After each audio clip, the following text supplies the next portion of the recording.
Welcome to Ancient History News. This week we're going to be exploring the Great Schism. Let's take a look at the short video made by our historians in residence. The Great Schism describes a great division which happened within Christianity.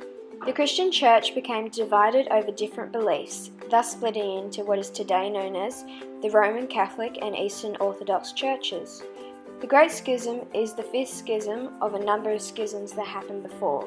They started in the mid-300s, however, the Great Schism took place in 1054.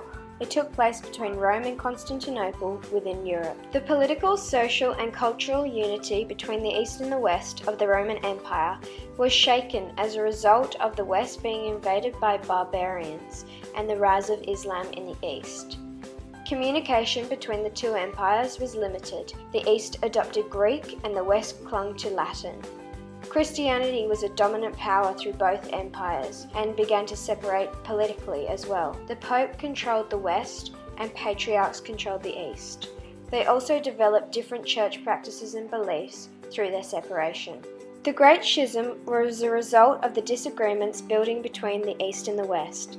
This tension began in 337 AD when Emperor Constantine moved the political capital of the Roman Empire from Rome to Constantinople. The East and the West soon broke down into separate empires due to the geographical separation and vast cultural differences. In 1054, Pope Leo IX and his representative Cardinal Humbertus excommunicated the Patriarch of Constantinople after he shut down all Latin-speaking churches.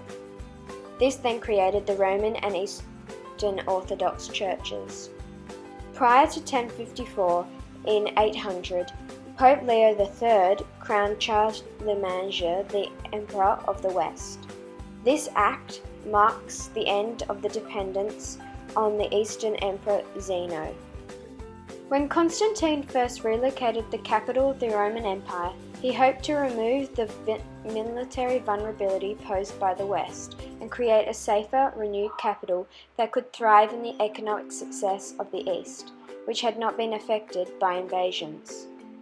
The series of schisms before the Great Schism aimed to restore the image of church worship and the church name. And the Great Schism between the Pope and the Patriarch of Constantinople hoped to allow the churches to separate and be able to practice their own beliefs under different names. Catholics living in the East were forbidden to practice in Latin or to practice Catholicism. They had to attend Orthodox churches whose ideas and practices were much different, and they were ruled under the Patriarch, not the Pope.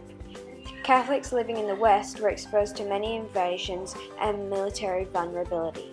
New ideas and teachings included papacy, the Filioque clause, married clergy, and risen and unrisen bread for Eucharist. The impact of the schism was significant on today's faith. It created two denominations of Christianity, and within the Church, fundamental beliefs such as the Filioque clause, papacy, and the conduction of Mass.